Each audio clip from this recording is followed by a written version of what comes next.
Hello, Algebra 2 students. We're talking today about interval notation and compound inequalities. Glad you could join us today as we go through this material. The first time we're talking about interval notation is the purpose of this is to allow us to have a shortcut type of method with which to express a set of numbers that are either a single solution or a solution set. Now, up until now, you very well have been able to do all of our inequality notation with greater than signs or less than signs, open circles and closed circles. So before we start, I want to give you a little bit of a key as we look at this material. Formerly, if you had an open circle, it meant you went up to a point and you didn't include it. Now, instead of using an open circle, we're going to either use an open parentheses or a open parentheses the other way, depending on which way that we're shading, if we're shading right or we're shading left. Formerly, a closed circle meant you went up to a point and you included it. And that is now going to translate into an open bracket going one way and shading, or a bracket open the other way and shading the other way. So this is called interval notation. So let's take a look at writing some of these inequalities and then writing them also as interval notation. So, formerly, this was a closed dot and a closed dot with shading in between. As an inequality, we said 0 was less than or equal to x and less than or equal to 2. Now, with interval notation, we're merely going to put a bracket, 0, comma, 2. Let's look down at number 2. Formerly, we had a closed circle and we shaded to the right. As an inequality, we said x is greater than or equal to 2, going up to infinity, obviously. Now, with interval notation, our left bound is at 2 with a closed bracket. Our right bound is at infinity with an open bracket, because we can't touch infinity. Much like there's nothing we can do to get to heaven on our own without faith in Christ, we can't touch infinity, so we can only approach it with any way we possibly can, but we ever can't quite get there. Let's look at number 3. We have open parentheses on both sides. That is similar to an open circle at -1 and 2. To write this as an inequality, we'd say -1 is less than x is less than 2. With interval notation, we would say -1, comma 2 with parentheses around both. Number 4, we have a bracket pointing to the left. So in our old notation, that would be a closed circle going to the left. How do we graph this? Just like so. How do we write it as an inequality? Well, it's all numbers x that are less than or equal to 0. Interval notation, we're going to go from a left bound of negative infinity to a right bound of 0, but it's going to include 0. On number 5, let's talk again about our bounds. Our bounds are between 0 and 3. So, closed circle at 0, going up to 3, but not including 3. So this would be 0 less than or equal to x less than 3. Interval notation, closed bracket at 0, going up to 3, open parentheses there. Number 6. Open circle at -1, going up to 1, closed circle there. As an inequality, -1 is less than x is less than or equal to 1. And interval notation, open parentheses from -1 up to 1 with a closed bracket. So, there we have writing as an inequality and then an interval notation. Let's look down to our next section. On this next section, we're being asked to write them as interval notation and then graphing them on a number line. So it's just the reverse. So interval notation, 0 going up to 4. Square brackets because we're including the endpoints.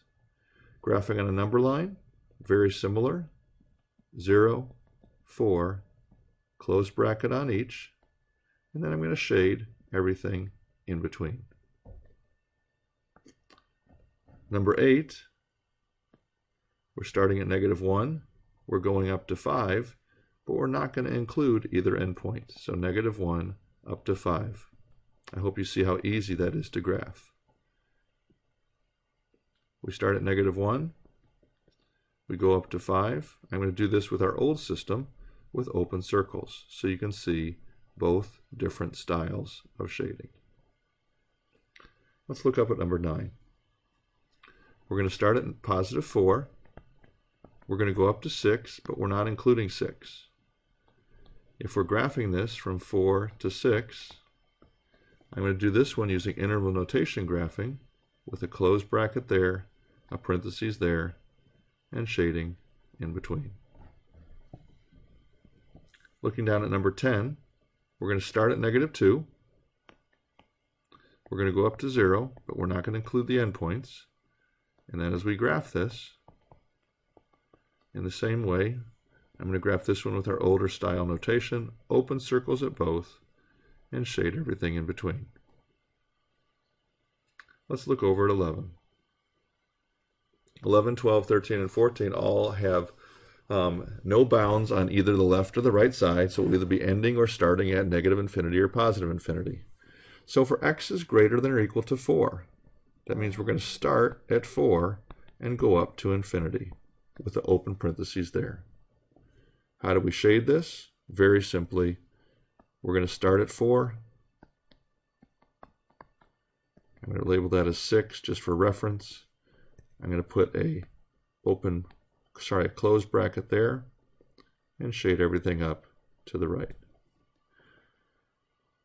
Going down to number 12, we're going to have everything from 5 down to -infinity with a closed bracket at 5. Graphing this,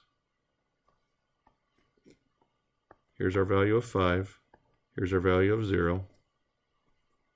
I'm going to put an open circle at 5. I'm going to fill it in because it is a closed bracket, and I'm going to shade everything to the left. Let's look over at 13.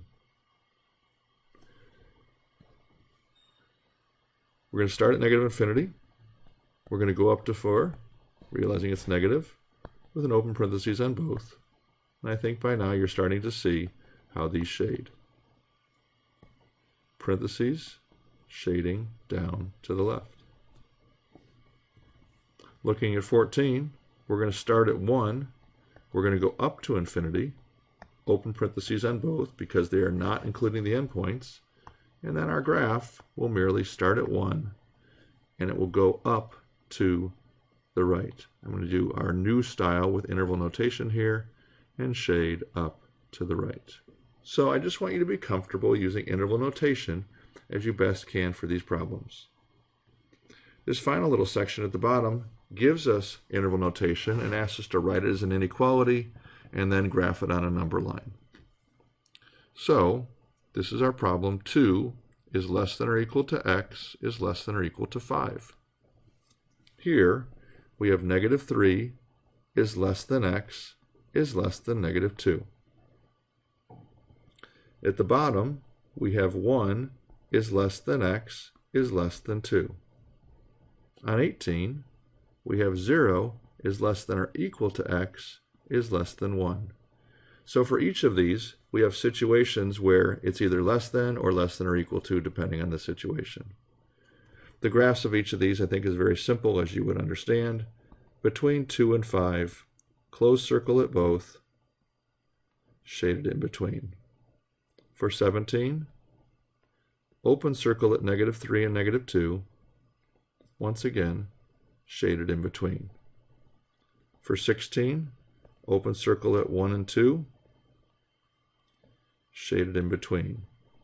For 18, 0 and 1, parentheses at 1, bracket at 0, and shaded in between. Let's take a look at 19 through 22 that have endless bounds in either direction. Here we have all numbers, including 4, going up to infinity. 20, all numbers including 2 and going down to negative infinity. 21, all numbers not including 3 and going down to negative infinity. And 22, all numbers beginning at negative 8 and going up to positive infinity. I'm going to leave the shading as a pretty self-explanatory idea here and just do those quickly. Shading at 4 and going up. Open circle at negative 3 and going down. Close circle at positive 2 and going down. Open circle at negative 8 and going up. You could interchange any of these open circles or closed circles very simply with brackets or parentheses.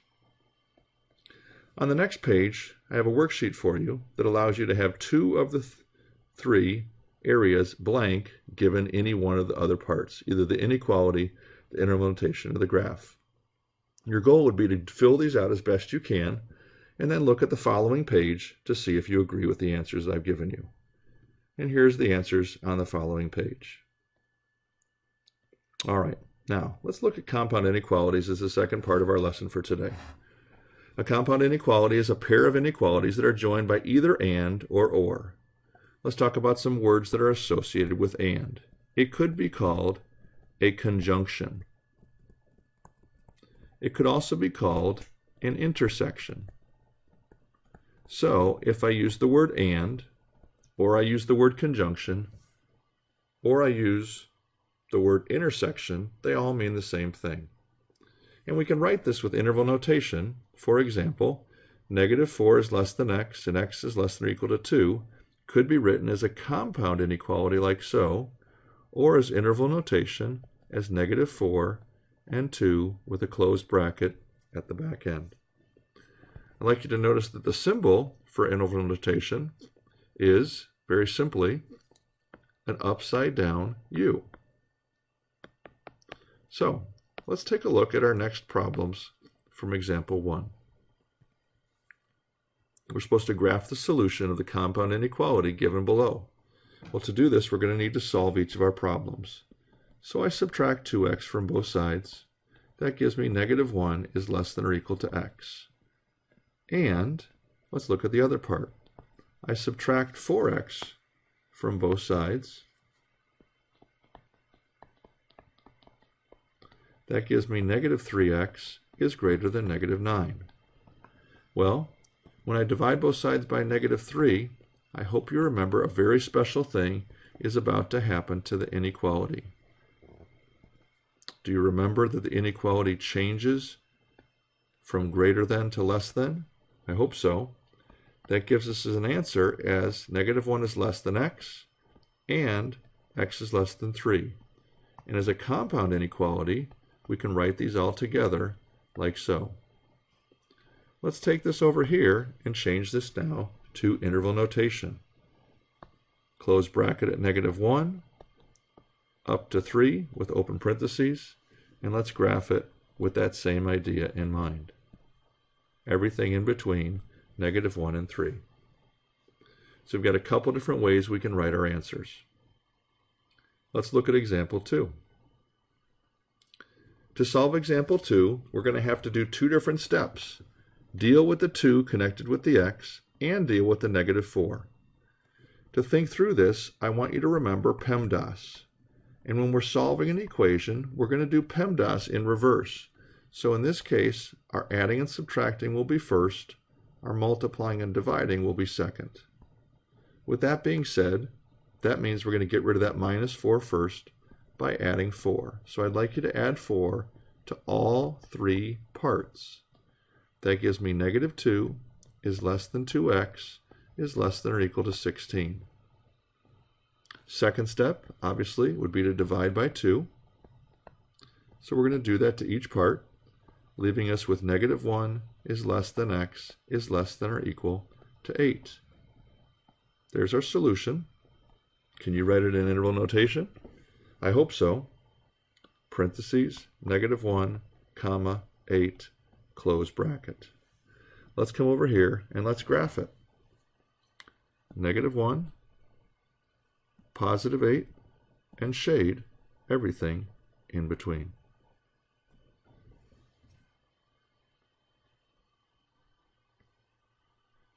Example 3, we have a couple different unique things going on. Maybe you noticed that the inequalities are greater than on both of them, whereas before all our inequalities have been less than. Let's see how that plays out. Remember, with PEMDAS, we're going to do our adding and subtracting first to solve our equation. For us, what does that mean? Well, simply we're going to add 1 to get rid of that -1 first. That gives me 15 is greater than 3x is greater than or equal to -9. Second step, divide everything by 3. We're not dividing by a negative, so we don't change the sign. However, our final product has our positive numbers on the left and our negative numbers on the right. Whenever we're writing an inequality, we need to write them with our smallest numbers on the left. So let's do that. And let's read this backwards. -3 is less than or equal to x, which is less than 5. And that would be the correct way to write this inequality. With interval notation, what is this going to look like? Very simple. -3 up to 5, but not including 5. So maybe you picked up that I made a slight mistake there. Let's change that to a parentheses. Now let's take this over to our graph and let's graph this. -3 up to 5 and shade everything in between.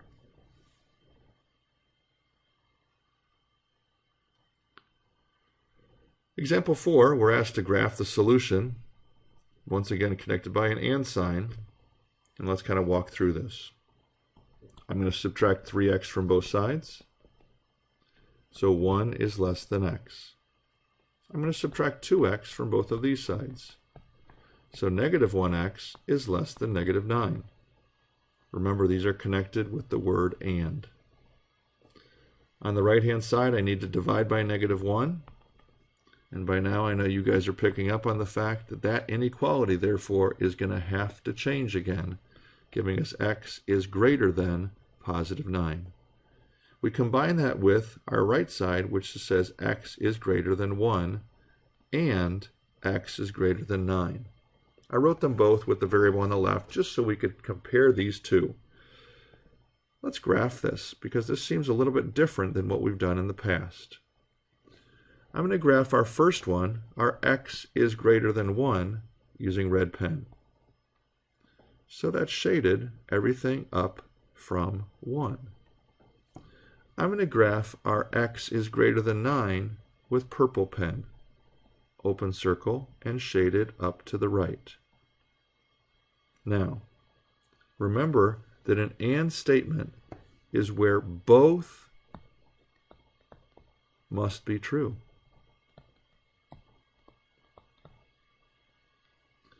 Well, where is both true? Where is it shaded both red and purple? I hope you see that it would be in this sector from 9 going up. So, in a conclusionary statement, we would say our answer is everything from 9 going up. So written as an inequality, x is greater than 9. With interval notation, 9 up to infinity. On our graph, we're going to put a parentheses, and we're going to shade up to the right. So, sometimes with inequalities, we're not going to be necessarily overlapping in opposite directions. We might be overlapping going in the same direction. Let's look down at our next part, which talks about the idea of an or statement. I hope you remember that an and meant conjunction or intersection. An or could be thought of as a disjunction, or sometimes it's called a union. And one of the ideas behind union is union starts with a U, and that actually is the symbol for the union is the U. When we have an inequality that's a disjunction, we can't write it as one inequality, so we have to write it instead as two. So this would look something like this. everything from negative infinity up to 6, union everything from 3 going up to infinity. So with a disjunction, you're going to have to write it as 2 inequalities or 2 interval notations. Let's look at example 5. Very simply, we're going to solve this by subtracting 9 from both sides. 3x is less than negative 12. Divide by 3, x is less than negative 4. Or, get in the habit of bringing that down, subtracting 1, negative 2x is less than 4. Dividing by negative 2, alarm should be going off right about now, because you know and I know what that's about to happen. X is greater than negative 2. We flip that sign. So if you think what we have going on here, we have things going down from negative 4 or up from negative 2. So with interval notation, how are we going to write this? Well, down from negative 4, which means we go down to negative infinity and up to negative 4. We union that with from negative 2 up to positive infinity. And that's exactly what our graph's going to look like. Going down from negative 4, going up from negative 2. Very straightforward in terms of graphing. Let's look at our final problem. We're going to be dividing by 6 on both problems, so x is greater than or equal to 1. We're going to divide by 18 for both problems. That gives us x is less than 6. Remember, these are connected with the word or. Let's graph this again. There's 1, there's 6. I'm going to go with red, and x is greater than or equal to 1. So that's shading everything up to the right. I'm going to switch to green to graph x is less than 6. Open circle, and we shade everything to the left. Now, with an or statement, both systems don't have to be true. Either can be true. Well, if either can be true, our real question is, it doesn't matter if it's shaded red or green. The only question is it shaded at all? So my question to you is, what part of the number line is shaded? Hopefully it's really clear. The entire number line is shaded. And so our answer is going to be to shade the entire number line. How do we write that out in words? Very, very simple. The simple solution is all real numbers. And you can write that as a symbol, as you know, is that capital R with the double line. Now, just as a review, let's go back up to the top and let's talk about what we've done today. We started by looking at interval notation all the way at the top, and we realized that an open circle versus a closed circle is two things that we want to be considering as we're working through. A closed circle is brackets, and an open circle is parentheses. We talked about how to write using interval notation, and as we're working through that, very similar to go back and forth. We talked about how to graph using interval notation, using brackets or parentheses. We talked about using infinity as lower and upper bounds. And then we talked on our bottom section how to take interval notation and go to an inequality or graph with it. As we move to compound inequalities, we talked about the idea of conjunction and intersection being equivalent to the word and the symbol being an upside down U. And how do we take a compound inequality? We can write it all as one because they're connected with the word and. We then solved, and we remember that sometimes when we're working with these kind of situations, we have to pay attention to important ideas such as dividing by a negative and what the implications of that are. We also ran into situations where we're solving an equation where we have to think through PEMDAS in reverse and add and subtract first before we multiply and divide, and then maybe finally even do exponents in reverse. And then in example 3, we ran into the situation where the larger number was on the left instead of on the right. And so when we finished our problem, we had to reverse the problem around and rewrite it by reading it backwards. Then we looked at the possibility of them not overlapping in the middle, but instead overlapping on one of the two endpoints. We then moved to not conjunctions, but disjunctions, and realized we can talk about those as union, or disjunction, or the U symbol. I think your book might use a lot of the times, and they might actually write or instead of using the union symbol. And then finally, we looked at a situation where the graphs overlapped each other completely and ended up shading the entire number line, which gives us all real numbers as a solution.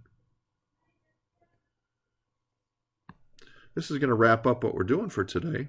I hope this has been helpful.